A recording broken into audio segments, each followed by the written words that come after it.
Hello everyone, welcome to the my YouTube channel. आज का video बहुत इंपॉर्टेंट और खास होने वाला है क्योंकि आज हमारे साथ जो आप यूट्यूब चैनल पर देख रहे हैं मेहमान, ये सब इंस्पेक्टर है, अभी अभी बने हुए हैं। और तमाम इंडिया के लोग जो सब इंस्पेक्टर की तैयारी कर रहे हैं, गवर्नमेंट जॉब की तैयारी कर रहे हैं, स्पेशली जो सब इंस्पेक्टर की तैयारी कर रहे हैं उसके लिए पढ़ाई कैसी करनी है, फिजिकल की तैयारी कैसे करनी है, तमाम आपको जानकारी हम इस वीडियो के माध्यम से आपको देंगे। और चलिए बात को सिलसिला का वो जारी रखते हैं।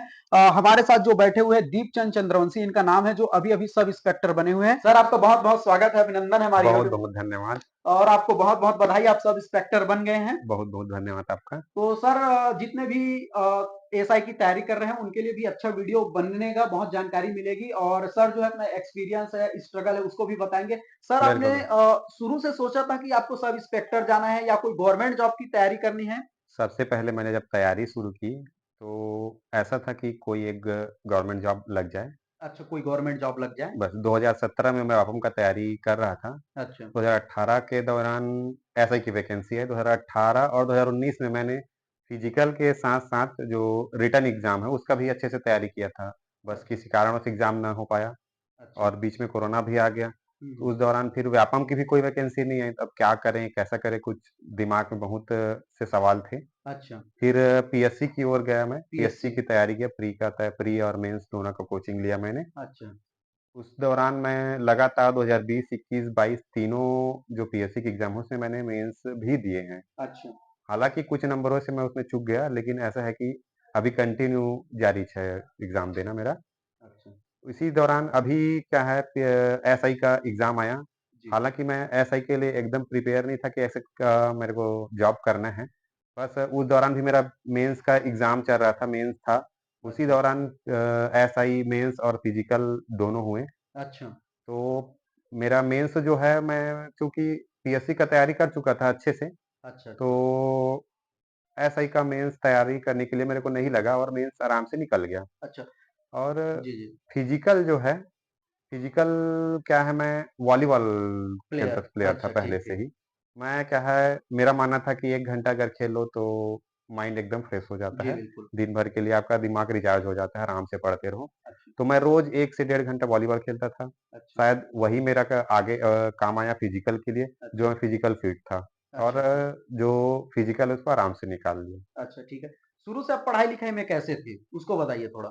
शुरू से तो मैं मतलब 10th क्लास तक ऐसे ही नॉर्मल, 5th क्लास तक तो मैं अच्छा खासा पढ़ने में था। अच्छा। फिर 5th से 10th तक थोड़ा-सा मैं कम पढ़ाई में ध्यान देने लगा। अच्छा, अच्छा। फिर 10th के बाद मेरे को लगा कि नहीं, थोड़ा पढ़ना चाहिए, फिर वहाँ से पढ़ना स्टार्ट किया। अच्छा। फिर कॉलेज के दौरान मेरे को ऐसा हुआ कि नॉर्मल था, नौकरी करना है, नहीं करना है, कुछ दिमाग में था ही नहीं। अच्छा। तो उस दौरान मैं ग्रेजुएशन हो गया था, पोस्ट ग्रेजुएशन तैयारी कर रहा किस था। सब्जेक्ट में आपने 11th-12th किया? मैं मैथ्स का सब्जेक्ट था मेरा। मैथ्स सब्जेक्ट से। अच्छा, ग्रेजुएशन में और उसी से? ग्रेजुएशन बीएससी किया, हाँ। अच्छा, बीएससी से किए हैं। हुँ। जी, बिल्कुल। सर हमको ये बताइए, जितने भी नए अभी और वैकेंसी आई हुई है सब इंस्पेक्टर की, हाँ, तो हाँ। फिजिकल की और रिटन की तैयारी कैसे करनी है? टाइम मैनेजमेंट कैसे करना है? उसको बस बताइए थोड़ा। रिटन का तैयारी ऐसा है, जो सिलेबस में दिया है, प्रॉपर सिलेबस में दिया है, एक ऑथेंटिक बुक लीजिए आप। बुक का अगर चाहें तो थोड़ा नाम बता सकते हैं ताकि नए एस्पिरेंट अगर तैयारी कर रहे हैं बिल्कुल, तो उनको बिल्कुल। फायदा हो जाए। बिल्कुल, अभी जो है जैसे उसमें सीजी का सीजी जो की। सिलेबस है छत्तीसगढ़ का, तो छत्तीसगढ़ के लिए आप हरिराम पटेल, अच्छा। ट्यूटोरियल्स दोनों में से किसी का बुक ले सकते जी, हैं बिल्कुल। और दिल्ली आईएएस का भी बुक ले सकते हैं, उसका भी बहुत अच्छा है। जी। तो मैंने तो ये तीनों बुक से कुछ-कुछ टॉपिक्स किए थे अच्छा। और बाकी इंडियन जीएस है, अच्छा। अच्छा। उसके लिए भी अपना जो अगर प्रॉपर अच्छे से कोचिंग से ले रहे हैं या फिर अच्छा ट्यूटोरियल का अगर आपके पास बुक है या नोट्स है, उससे भी कर सकते हैं। अच्छा। या फिर इंडिया का जो भी ऑथेंटिक बुक हो, जी। उससे आप एनसीईआरटी हो गया या फिर अलग-अलग सब्जेक्ट के लिए अलग-अलग बुक है। तो इंटरव्यू होता है सब इंस्पेक्टर में, इंटरव्यू जी, भी है। क्या आपसे क्वेश्चन पूछे गए ताकि जो नए एसआई बन रहे हैं उनको एक अच्छी भी तैयारी हो जाए? जी, आपसे जी। क्या क्वेश्चन पूछे गए थे इंटरव्यू में, और क्या क्या चीजों पर फोकस करना चाहिए इंटरव्यू पर? इस बात को बताइए। इंटरव्यू में मुझसे पूछा गया था, मैं बीएससी जो है कंप्यूटर साइंस से किया था, तो मेरा जो 70 से 80% जो क्वेश्चन था, मेरा कंप्यूटर साइंस से क्वेश्चन पूछा गया अच्छा। था। और जो बाकी है मेरे पर्सनैलिटी पे क्वेश्चन किया अच्छा। गया और जो फीमेल है उनके लिए कुछ-कुछ एक्ट थे, उनके उन पर मेरे को क्वेश्चन किया गया था। अच्छा। हमको ये बताइए, 2018 से 2024 तक बीच में कहीं-कहीं गवर्नमेंट के कारण या गवर्नमेंट चेंज हो गई, इसके कारण रिजल्ट आने में काफ़ी दिक्कत हुई। तो उस टाइम पर अपने आप को कैसे कॉन्फिडेंट रखते थे आप?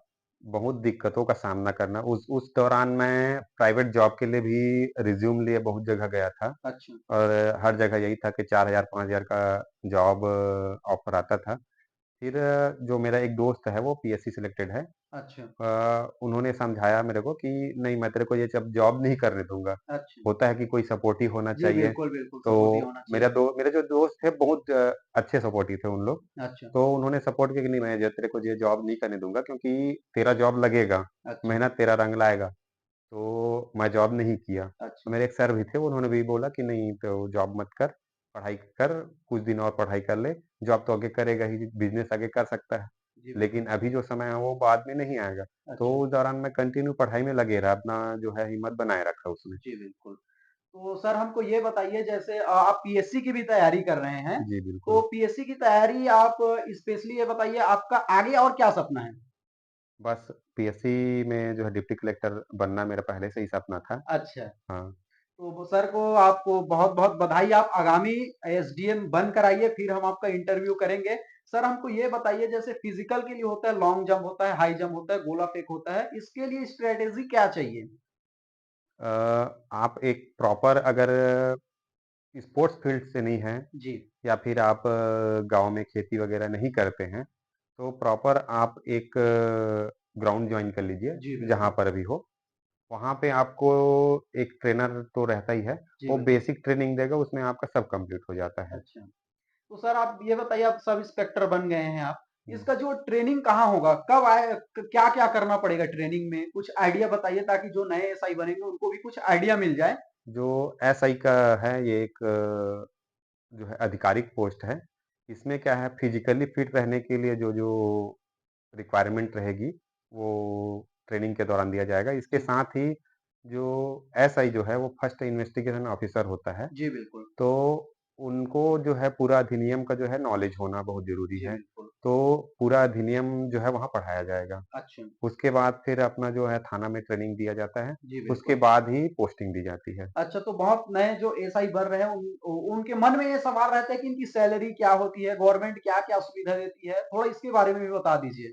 जो इसका बेसिक सैलरी है वो 35,400 रुपए बेसिक सैलरी है इसका। अच्छा, और बाकी टीएडी जो मिलता है वो है सबका नॉर्मल बेसिक जो है टीएडी अभी अच्छा, अच्छा। 46% हो गया है शायद। अच्छा ठीक। तो सर हमको ये बताइए जब सब इंस्पेक्टर का रिजल्ट नहीं आ रहा था तो पूरा एएसआई जितने भी लोग हैं काफ़ी धरना प्रदर्शन किए थे। तो वो कहीं न कहीं वो धरना प्रदर्शन रंग लाया कि क्या कहना चाहेंगे इतना विपत्तियों का सामना करना पड़ा आप सभी जितने भी एएसआई बने हैं अभी, क्या कहना चाहते हैं उसके बारे में? एसआई का जो भर्ती है, मेरे को नहीं लगता कि इतिहास में ऐसा लंबा भर्ती आज तक कभी चला हो। अच्छा, तो रिज़ल्ट के लिए तो छोड़ो, अच्छा, एग्ज़ाम कराने के लिए हम लोग को आंदोलन करना पड़ा था। अच्छा, तो शुरू से लेकर अंतिम तक अच्छा, आंदोलन करते गए, अनेक रूप में हम लोगों ने हर तरीके का अपनाया, हर एक नेता से मिलते थे। अच्छा, तब जाके कहीं इसका एग्ज़ाम हुआ। अच्छा, एग्ज़ाम के बाद भी हम लोग का ये संघर्ष कंप्लीट नहीं हुआ था अच्छा। और आगे हम लोग को रिज़ल्ट लाने के लिए संघर्ष करना पड़ा। अच्छा, वो और तो हमको ये बताइए जो एएसआई की तैयारी कर रहे हैं उनको रिटन रिटन एग्ज़ाम में सबसे ज़्यादा क्या फ़ोकस करना चाहिए? रिटन एग्ज़ाम में कौन सब्जेक्ट सबसे ज़्यादा महत्वपूर्ण होता है? थोड़ा अपना एक्सपीरियंस बता दीजिए आप। रिटन एग्ज़ाम में जो है सिलेबस के अकॉर्डिंग तैयारी किया जा अच्छा, सकता है। जैसे उसमें छत्तीसगढ़ एक रहता है, दूसरा मैथ्स, रीज़निंग, एप्टीट्यूड वाला जो जी पोर्शन है, बिल्कुल। वो में रहता है। जीएस का पोर्शन जो है थोड़ा-से कम रहता है। तो जो क्वेश्चन जहाँ से क्वेश्चन ज़्यादा आने के चांसेज़ हैं, आप अच्छा, उस पोर्शन को ज़्यादा तैयारी कीजिए। और जैसे जीएस का क्वेश्चन कम रहता है, बाकी पोर्शन हिंदी, इंग्लिश छोटा लगता है हिंदी, इंग्लिश, अच्छा, लेकिन वहाँ जो है वो 5-5, 10-10 क्वेश्चन करके वो बहुत बड़ा हो जाता है। अच्छा, और एक-एक क्वेश्चन जो है सिलेक्शन के लिए बहुत मायने रखता है। अच्छा, अच्छा। तो सर हमको ये और बता दीजिए जो नए एएसआई जो अभी भर्ती आने वाली है, जो हुँ। भविष्य में सब इंस्पेक्टर बनना चाहते हैं, तो इसके लिए जो स्पेशल संदेश आप युवाओं को क्या देना चाहते हैं? क्या ऐसी चीज़ है आपके सफलता का मूल मंत्र कहने का मतलब है, वो बताइए? सफलता का बस एक ही मूल मंत्र है, वो है मेहनत। आप अच्छा, कड़ी मेहनत कीजिए और अपने काम के प्रति ईमानदार रहिए। अच्छा। जब तक आप अपने काम के प्रति ईमानदार रहेंगे, आपको कोई हरा नहीं सकता जी, और बिल्कुल। सफलता आपको एक ना एक दिन ज़रूर मिलेगी। जी, बिल्कुल। तो एएसआई का रिटन एग्ज़ाम होता है, इसमें करंट अफ़ेयर कितना महत्वपूर्ण भूमिका अदा करता है? करंट अफेयर जो है जैसे प्रीलिम्स का एग्ज़ाम था, प्रीलिम्स में 5 या 10 क्वेश्चन ऐसे कुछ करंट अफेयर का था। जी, बिल्कुल। तो ये हर एग्ज़ाम में रहता है, आपको करंट से जुड़ना भी पड़ेगा, जुड़ना भी ज़रूरी है। अगर जी, आप बिल्कुल। आगे ऑफ़िसर बनना चाहते हैं, तो आपको हर एक घटना का तो जानकारी होना चाहिए, जी, बिल्कुल तभी सही तो बात। आप जाके शासन में काम कर पाएँगे। जी, बिल्कुल। बिना जानकारी के तो काम नहीं कर पाएँगे। जी, तो बिल्कुल। ऐसा है कि आपको तो नॉलेज होना ही चाहिए। जी। तो सर जी जो है बहुत अच्छी जानकारी हमें बता रहे हैं। सर जो है स्टेट पीएससी का जो है क्या है उसका प्रीलिम्स भी निकाल चुके हैं, मेंस भी निकाल चुके हैं। तो सर आप इसमें रुके रहेंगे कि आने वाले समय में पूरा डिप्टी कलेक्टर बनकर ही छोड़ेंगे आप? नहीं, मेरे को डिप्टी कलेक्टर बनना ही है, मैं इतने अच्छा। दिन तक मेहनत किया हूँ, तो बस उसी का तैयारी कर रहा था। अभी तो एसआई का तो मैं आपको बताया हूँ, इससे जी, जी, पहले जी। मेरा अपेक्स बैंक में सिलेक्शन हुआ है। अच्छा, अच्छा, ठीक। तो मैं क्या है तैयारी जारी था मेरा, अच्छा। तो उसी दौरान मेरा एसआई निकला है। तो चूँकि ये अच्छा पोस्ट है और अपॉर्च्युनिटी किसी को छोड़नी नहीं चाहिए, जी, तो बिल्कुल। अपॉर्च्युनिटी को मैं अपना यूज़ कर रहा हूँ। तो जो आप पीएससी की तैयारी कर रहे हैं, वो कहीं न कहीं सब इंस्पेक्टर के एग्ज़ाम में काम आया? आपको कहीं न कहीं फ़ायदा नहीं, हुआ? बिल्कुल। अगर अगर आप बड़े चीज़ का तैयारी करते हैं, बड़े लेवल में तैयारी करते हैं, तो आपका एक जो तैयारी का लेवल होता है, वो पार कर जाते हैं आप। अच्छा। वो तैयारी का लेवल पार करने के बाद आपका जो हर एग्ज़ाम है, वो ऐसे ही निकलते जाता है। अच्छा, जब आपको पता चला कि सब इंस्पेक्टर का रिज़ल्ट आ गया, आप क्या कर रहे थे उस टाइम पर? उस टाइम पर बस मैं ऐसे ही बैठा था, टीवी देख रहा था। एक दोस्त कॉल करता है कि ऐसा का रिज़ल्ट आ गया। इससे पहले तो बहुत दोस्त ऐसे ही मिमिक्री करते थे कि हाँ यार, आ गया करके। तो मेरे को तो पहले भरोसा नहीं हुआ। तो फिर उससे पूछा मैंने कि सही में आ गया क्या रिज़ल्ट? तो अच्छा, बोलता है हाँ, आ गया रिज़ल्ट करके। तो पूछा कि क्या हुआ मेरा करके, तो बताता कि ऐसा ही बन गया है। अच्छा, तो अच्छा, उसके बाद मैंने उनसे पूछा कि कितना रैंक बना? अच्छा, तो रैंक वो बता रहे थे कि 629 में आपका नाम है करके। तो बोला 629 में मेरा ऐसा ही कैसे बन गया? तो वो बताया कि रोल नंबर वाइज़ इसको जमाया गया है, अच्छा, तो वो ठीक। एक सीरियल नंबर के हिसाब से था हुँ, वो। हुँ, तो फिर रिज़ल्ट मेरे से डाउनलोड नहीं हुआ था। मैं बोला भाई भेज, पीडीएफ भेज। पीडीएफ अच्छा, में अपना नाम देख लिया तब मेरे को संतुष्ट हुआ कि हाँ, वाक़ई में रिज़ल्ट आ गया है, मेरा नाम है, सब अच्छा। इंस्टॉलर बन गया हूँ करके। बहुत खुशी हुई, वो बहुत ज़्यादा एक्सपीरियंस खुश है। बताइए थोड़ा? अरे क्या ही बताऊँ, उस टाइम मैं कुछ देर के लिए शॉक हो गया था, बस बैठा था। थोड़ा देर शांत रहा, फिर आराम से बैठा, फिर पानी पिया, उसके बाद फिर अच्छा, थोड़ा से फिर तुरंत अपने पापा को कॉल किया, बताया कि हाँ पापा, मैं ऐसा ही बन गया करके। अच्छा आपको बधाई बहुत-बहुत बधाई आपको एसआई सब इंस्पेक्टर बन गए आप। बहुत-बहुत धन्यवाद आपका। चंद सर हमको ये बताइए आप बहुत से लोगों का ऐसा अफ़वाह है, पुलिस विभाग में ख़ास तौर पर ऐसा है कि अब बहुत से युवा इस आधार पर बैठे रहते हैं कि हमारा पहचान है तो हो जाएगा, मेहनत क्या करेंगे, क्या पढ़ेंगे, कोई ये मायने नहीं रखता पहचान है तो हो जाता है। क्या कहना चाहते हैं इसके बारे में आप? मेहनत के आगे कुछ नहीं टिकता है। अच्छा, अगर आप इस भरोसे पर बैठे हैं कि मेरा चाचा ये है, मेरे पहचान वाले ये हैं, वो मेरा नौकरी जो है पूरी डिपार्टमेंट लगा देंगे, तो ये बिल्कुल गलत बात है। अच्छा, क्योंकि अभी जो एसआई का भर्ती हुआ है, वो बिल्कुल फेयर तरीके से हुआ है। अच्छा, इसमें जितने मेहनत करने वाले थे, उन्हीं का लगा है और वही पूरे संघर्ष में हम लोग के साथ थे। अच्छा। तो मैं यही संदेश देना चाहूँगा कि सिर्फ़ और सिर्फ़ मेहनत करिए आप और अच्छा-सा तैयारी अपना जारी रखिए। सर हमको ये बात बताइए कि होता है ना कि कभी-कभी रिज़ल्ट नहीं आता, हुँ। बहुत टाइम हो जाता है, तो आदमी का जो है कॉन्फिडेंस गिर जाता है। समाज के लोग अलग ताना मारते हैं, घर के लोग अलग बोलते हैं कि उम्र बढ़ती जा रही है, कुछ नहीं हो रहा है। क्या कहना चाहते हैं इसके बारे में आप? जो समाज में जो ताने देने वाले लोग हैं, वो आपको आपके घर आके खिलाएँगे नहीं, पिलाएँगे नहीं, जो आपके लिए जो खर्चा कर रहा है, आपका जो परवरिश कर रहा है, अच्छा, वो सिर्फ़ आपके माता-पिता हैं। जी बिल्कुल। वो जो ताना देने वाले लोग हैं, ये नहीं आएँगे आपके। जी बिल्कुल। लेकिन जिस दिन आप सफल होंगे ना, वही ताना देने वाले लोग आपको बधाइयाँ देने के लिए आएँगे। जी बिल्कुल, सही बात तो बोला। बिल्कुल ऐसे लोगों की बातों पे भरोसा मत कीजिए। अपने आप पे देखिए, अपने आप को आप इम्प्रूव हो रहे हैं ना नहीं, ये चीज़ चेक कीजिए आप। जी बिल्कुल। ये चीज़ चेक करना बहुत ज़रूरी है आप पढ़ाई के दौरान कि आपका जो इम्प्रूवमेंट आ रहा है कि नहीं आ रहा है पढ़ाई में। जी ये बिल्कुल। बहुत ज़रूरी है। बिल्कुल सही। सर आप पीएससी की तैयारी कर रहे हैं तो हम पीएससी से थोड़ा जानकारी ले लेते हैं। बहुत से लोग ऐसा सोचते हैं इस लेवल पर एसडीएम बनने के लिए, आईपीएस बनने के लिए, आईएएस बनने के लिए सब्जेक्ट बैकग्राउंड बहुत महत्वपूर्ण भूमिका अदा करते हैं। बहुत लोग ये सोचते हैं कि आर्ट्स वाले उतने टैलेंटेड नहीं होते या बायो वाले ज़्यादा सक्सेसफुल रहते हैं या मैथ्स वाले ज़्यादा सक्सेसफुल रहते हैं। क्या सब्जेक्ट मायने रखता है कलेक्टर बनने के लिए, आईपीएस बनने के लिए, एसडीएम बनने के लिए? इसको थोड़ा बताइए। अभी के दौर में ऐसा कुछ है कि हाँ, सिलेक्शन जो है कुछ पर्टिकुलर सब्जेक्ट से ज़्यादा हो रहे हैं। जी, जैसे कि इंजीनियरिंग बैकग्राउंड से जो हैं, वो ज़्यादातर पीसीएस, आईएएस दोनों का एग्ज़ाम निकाल रहे हैं, यूपीएससी का एग्ज़ाम निकाल रहे हैं। लेकिन ऐसा नहीं है कि सिर्फ़ वही बस निकाल रहे हैं। जी बिल्कुल। हर सब 8 सब्जेक्ट पढ़ भी निकाल रहे हैं। जी, मैं इससे पहले भी आपको बताया कि मेहनत जो है, जी बिल्कुल, मेहनत के आगे कुछ नहीं टिकता है। जी बिल्कुल, मेहनत जो करेगा उसका सिलेक्शन पक्का है।